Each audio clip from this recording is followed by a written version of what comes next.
What is up, everyone? Welcome to the Brawl Project. Today we're going to be looking at a standalone deck tech for Erebos Bleak-Hearted. This is being recorded during the Streamer Early Access event sponsored by Wizards of the Coast. They gave me a fully stocked account in order to build some of these decks. So here we are, and we're taking a look at some Brawl decks that use Theros Beyond Death today. So, Erebos Bleak-Hearted is a 4-mana legendary enchantment creature. It's a god, so it's indestructible, but as long as your devotion to black is less than 5, Erebos isn't a creature. In case you aren't familiar with devotion, that counts the black mana symbols you have on the battlefield, and if the number is less than 5, Erebos won't be a creature. Whenever another creature you control dies, you may pay 2 life. If you do draw a card, 2 mana, sacrifice another creature, target creature gets -2, -1 until end of turn, and it's a 5/6. So Erebos just seems like a great draw engine that turns your creatures into, just more cards from the rest of your deck. And I think it does it in a way that Bontu just doesn't quite do. Like, Bontu, you have to sacrifice your board in order to draw the cards. Erebos does that just passively. And I think that Erebos is going to be what Mono Black needs in Brawl. Because Mono Black has been like a pretty...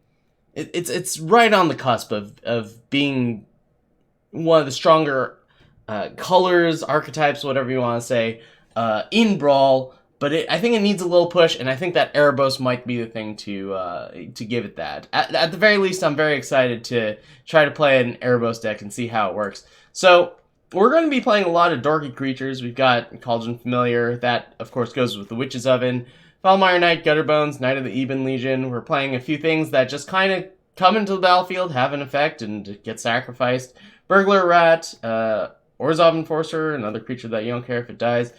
Yarok's Fenlurker, and then we have Priest of Forgotten Gods in order to sacrifice the creatures and get some value off of them. We also have Ayara, First of Lochthwain, which is probably one of the best cards to go with Erebos. Its triple black mana cost means that provides 3 devotion for you.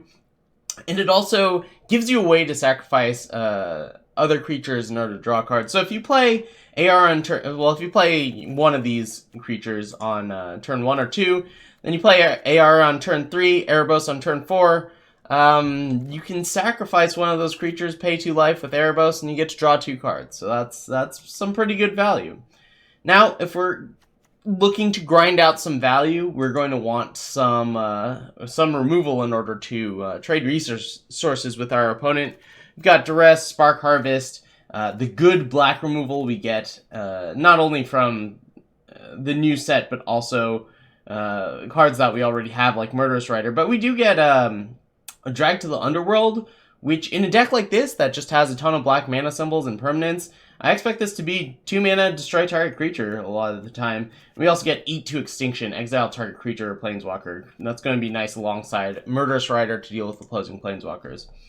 You've also got some nice additions from Theros Beyond Death. Not only are these going to help with the devotion, but Gravebreaker Lamia, I think, is one that stands out. It's an enchantment creature. We don't have a ton of enchantment synergies in this deck, but it has that going for it, I guess. But when it enters the battlefield, you search your library for a card, put it into your graveyard, then shuffle your library. You get an Entomb. And I guess it says that spells you cast from your graveyard cost 1 less to cast. We'll see how relevant that is. But I think most of the time when you play Gravebreaker Lamia, you're going to be searching up Woestrider. This has Escape for 5 mana, exile 4 other cards from your graveyard, pay 5 mana, discounted by 1 if you have the Gravebreaker. Is it Lamia? I'm not quite sure. Probably Lamia.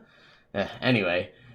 So you can go get the Woestrider, put it in the graveyard, and then it's a 5/4 for 4 mana, coming out of your graveyard with a 0/1 white goat creature token it comes with, and it also has a way of sacrificing creatures, which is great because that lets you draw cards with Erebos. So yeah, I think that this card is just, it seems pretty powerful. Having sacrifice outlets in general where you don't have to pay mana for them. That's a pretty powerful effect. Anyway, I think that is a nice addition we get from Theros Beyond Death. Another one is Nightmare Shepherd. This is a 4-mana, 4/4 flying. It's an enchantment creature again. Whenever a non-creature token you control dies, you may exile it. If you do, create a token copy of that creature, except it's a 1/1 and a nightmare in addition to its other types.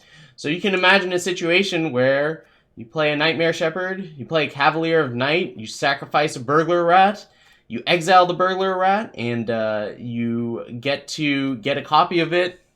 It's a 1/1. It's only a 1/1, but you're looking for the enter the battlefield effect, and you're going to make your opponent discard another card. Later down the line, maybe the Cavalier of Night is about to die. You can sacrifice it, or sorry, it's going to die. It dies. And then you get 2 triggers. You get to bring back the Cavalier of Night, and you also get to return a creature with converted mana cost of 3 or less to the battlefield. You can return that creature, get its come into play effect. Whether that be, well, let's just say Burglar Rat. The Burglar Rat at this point is exiled, but I don't know, maybe you have got a Fenlurker in the graveyard as well. You get that, you get the come into play effect, the enters the battlefield effect, then the Cavalier of Night comes back, and you get to sacrifice whatever you had, and make your opponent, and destroy another creature of your opponent's. Some other powerful cards we have, Liliana, still great. Rankle, still great. Cauldron of Eternity, probably a good one. We've got a lot of creatures. I think they're going to be dying a lot. Also, it's a permanent that sticks in play that has black mana symbols on it.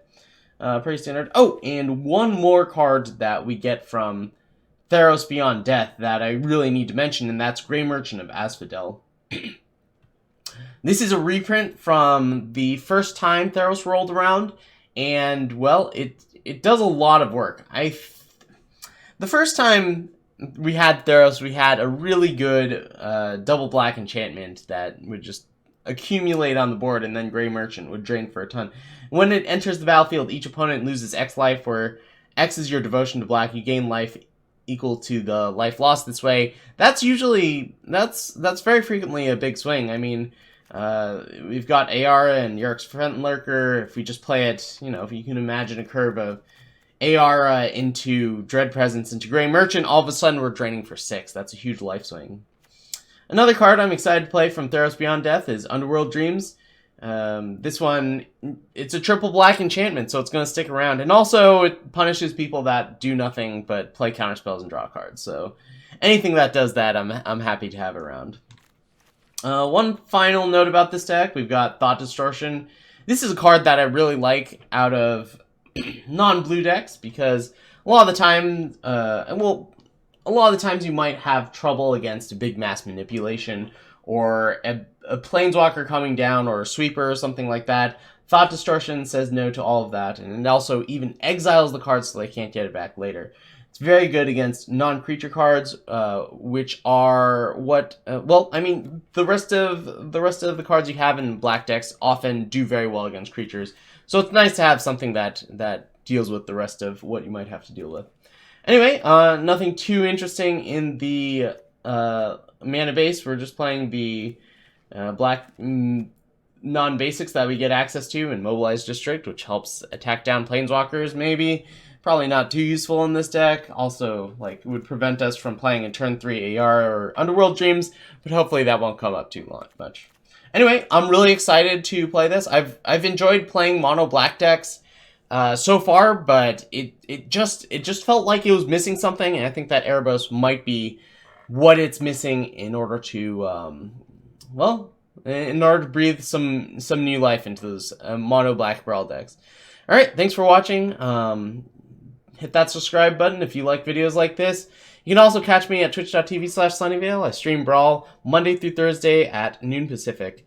And you can come and hang out and show me your decks or battle against me, whatever. We just play a lot of Brawl and we have a lot of fun. All right, thanks for watching. See you next time.